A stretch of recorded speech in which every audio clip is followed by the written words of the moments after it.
పేరు నమస్కారాలు. మీరు చూసుంటారు, గత వారం రైతుల పైన ఒక ధర్నా అన్నాడు, నిన్న కరెంటు పైన ఒక ధర్నా అన్నారు. బాధేది పెంచేది అంతా జగన్మోహన్ రెడ్డి. దానికి సంబంధించినటువంటి విషయాలన్నిటిని కూడా జగన్మోహన్ రెడ్డి ప్రభుత్వంలో తీసుకున్నది.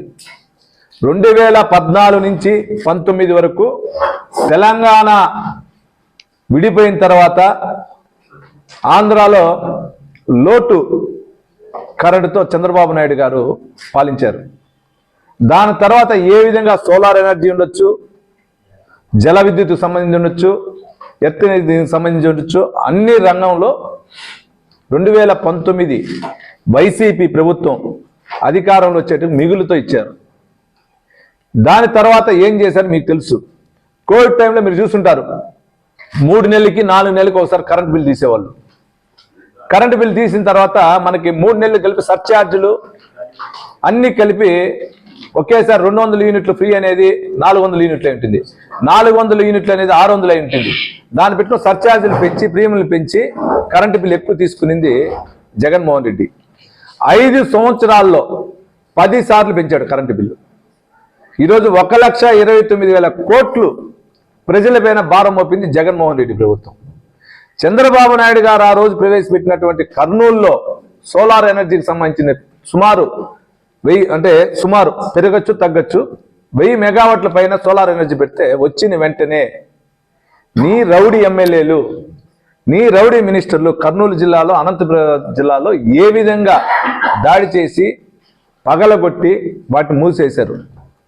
ఆ రోజు ఎక్కడ పోయిన జగన్మోహన్ రెడ్డి కానీ, నిన్న మన చిత్తూరు జిల్లాలో, ఉమ్మడి చిత్తూరు జిల్లాలో వైసీపీ ఎమ్మెల్యే, పాత ఎమ్మెల్యేలు, ప్రెజెంట్ ఎమ్మెల్యేలు, జిల్లా పార్టీ ప్రెసిడెంట్ ధర్నాలు చేశారు. మన జిల్లా ఆ రోజు ఉన్నటువంటి మంత్రి, ఎలక్ట్రికల్ మంత్రి నిన్న కూడా పోయి పుంగనూరులో ఇచ్చారు కరెంటు పైన అని. ఆయనే ఎలక్ట్రిసిటీ మంత్రిగా ఉన్నాడు, ఆయనే ఇచ్చినాడంటే ఏ విధంగా అధికారాన్ని వాడుకున్నారు, ఇప్పుడు దాని తప్పులు ఏ విధంగా ఉందో చెప్పేదానికి ఆయనే నిదర్శనం. ఇంకా ఎత్తుకుంటే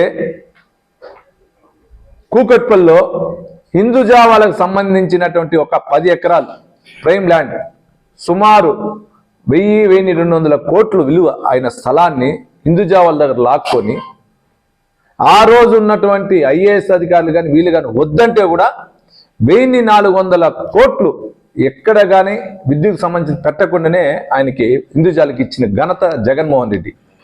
ఆ రోజు మీ ఎమ్మెల్యేలకి, మీ నాయకులకి ఎవరికి కళ్ళు కనపడలేదా? ఈరోజు మాట్లాడుతున్నారు అంటే రైతుల్ని, ప్రజల్ని, అందరిని ముంచింది మీరు.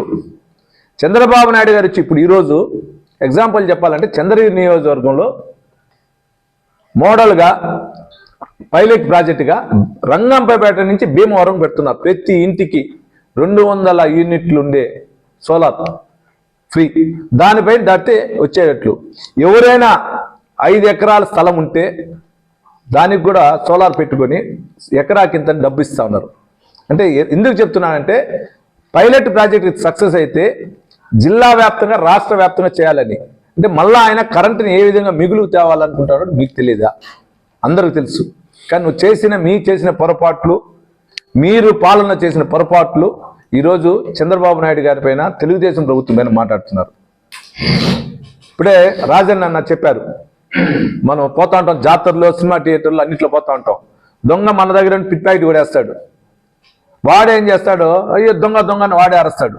మనం ఎత్తుకొని వెళ్ళినప్పుడు వాడు వెళ్ళిపోతాడు. సేమ్ మొత్తం సొత్తు దొంగిలిచ్చింది మీరు.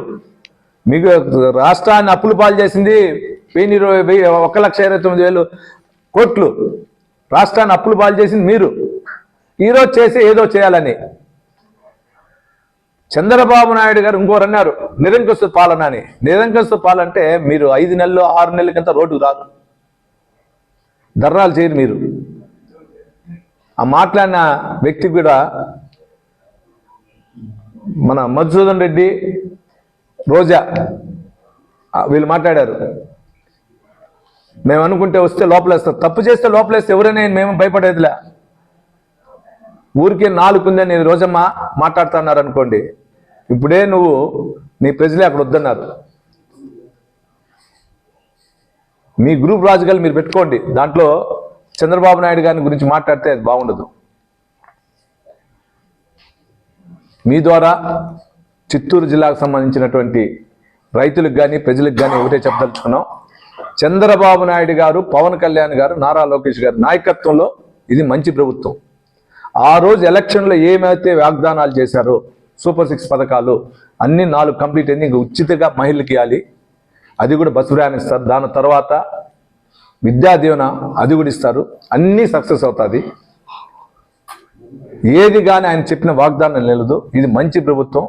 కరెంటు ఛార్జీలు కూడా పెంచారంటే మీరు పెట్టినటువంటి ఫైలు ఆ టైంలో 23 మార్చి నుంచి 24 దాంట్లో వచ్చినటువంటి దీన్నే ఆయన అదే విధంగా దాన్ని అనుసరించుకొని జయించడం జరిగింది, కానీ ఎక్కడ పెంచలే.